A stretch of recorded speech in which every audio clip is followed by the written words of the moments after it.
Assalamualaikum warahmatullahi wabarakatuh.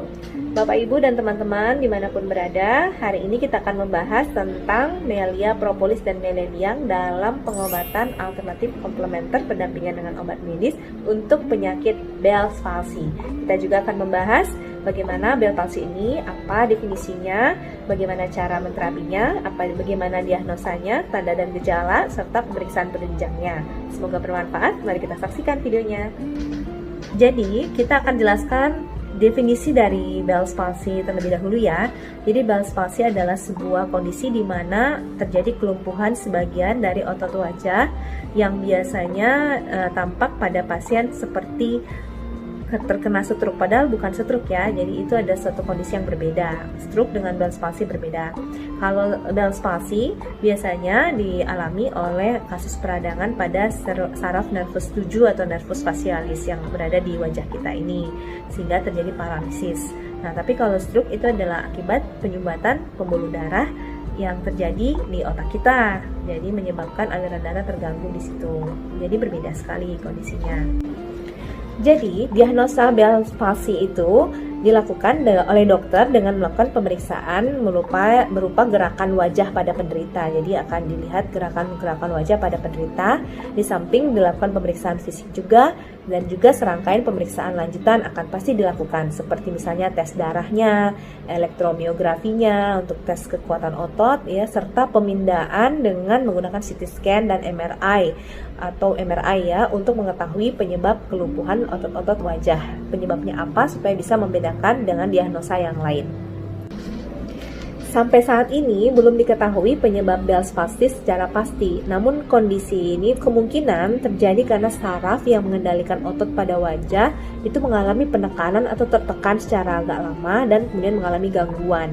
Nah, selain itu kelumpuhannya juga disebabkan oleh peradangan. Jadi ada infeksi ya, peradangan yang biasa disebabkan oleh virus.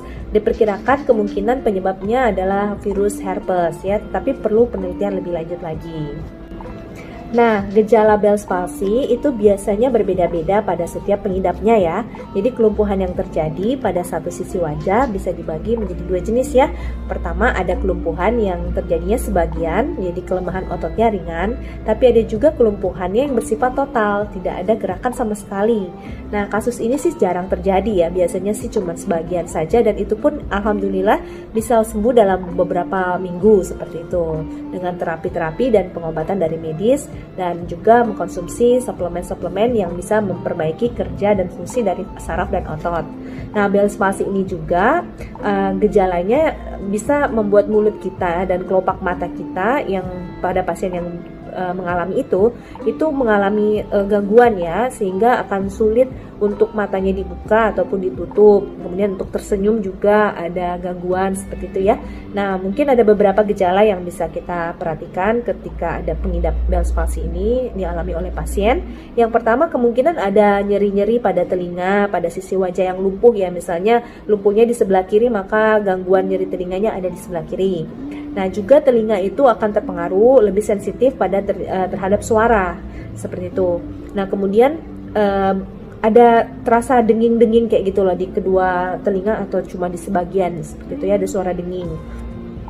Bahkan juga terjadi ada penurunan sensitivitas dari indera perasa kita ya. Kemudian kalau kemudian mulut kita itu biasanya banyak menimbulkan air liur dan mulut kita terasa kering, kemudian sakit kepala yang mengakibatkan pusing, rasa pusing kurang nyaman, dan rasa sakit di sekitar rahang, dan kesulitan untuk makan atau minum. Jadi gejalanya ini sangat bervariasi dari pasien ke pasien seperti itu. Nah, bagaimana kita menerapi Bell's palsy ini? Jadi terapi Bell's palsy itu sebenarnya bertujuan untuk mempercepat proses penyembuhan dan mencegah timbulnya komplikasi. Karena kalau tidak cepat ditangani bisa terjadi komplikasi yang tidak diinginkan ya, dan bisa terjadi permanen kalau tidak segera diterapi. Jadi terapi tersebut dilakukan dengan cara mengkonsumsi obat-obatan medis dari dokter dan juga fisioterapi, dan juga mengkonsumsi zat-zat yang bisa bersifat neurotropik ya, yang bisa memperbaiki kondisi saraf dan juga otot yang bagus untuk tubuh kita.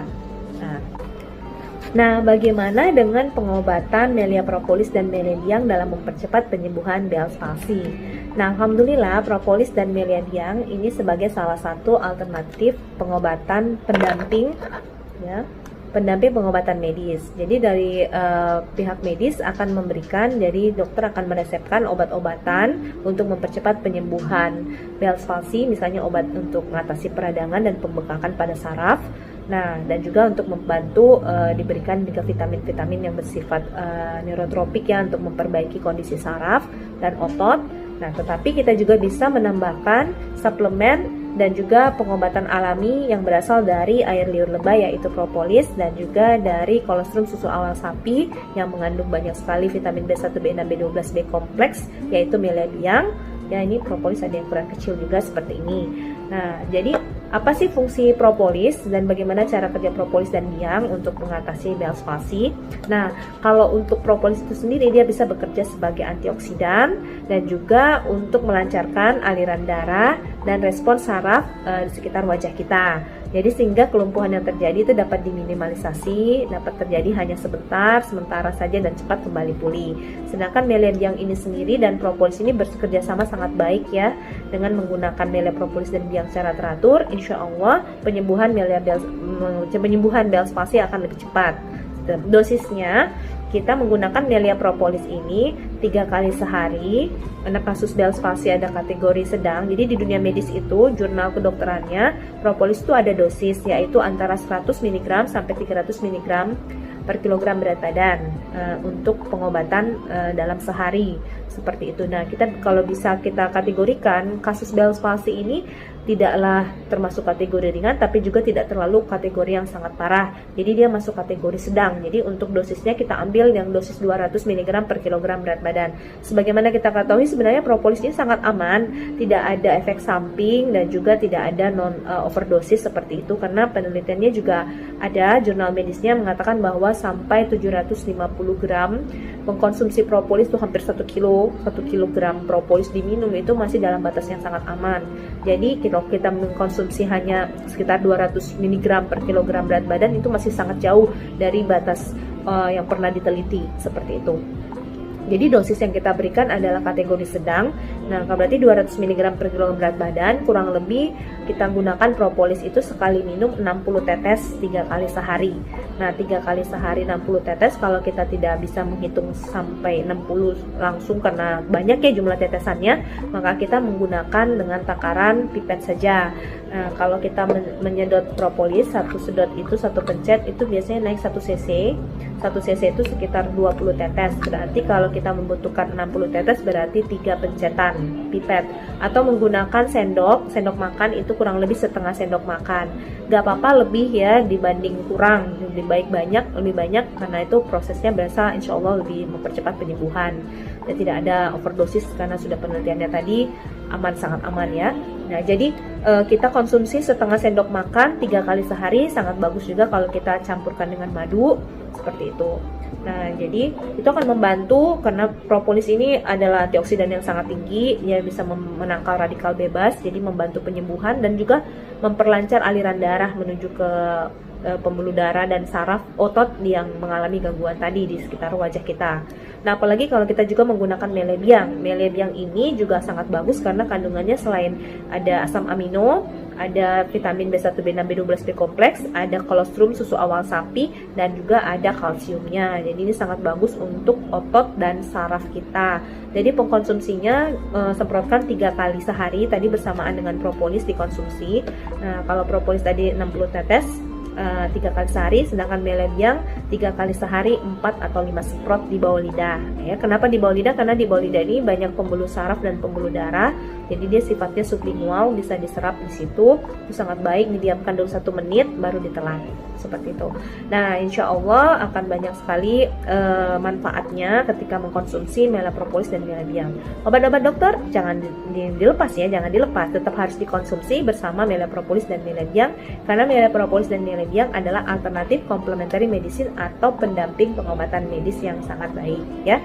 Oke, terima kasih atas waktunya, semoga bermanfaat. Assalamualaikum warahmatullahi wabarakatuh.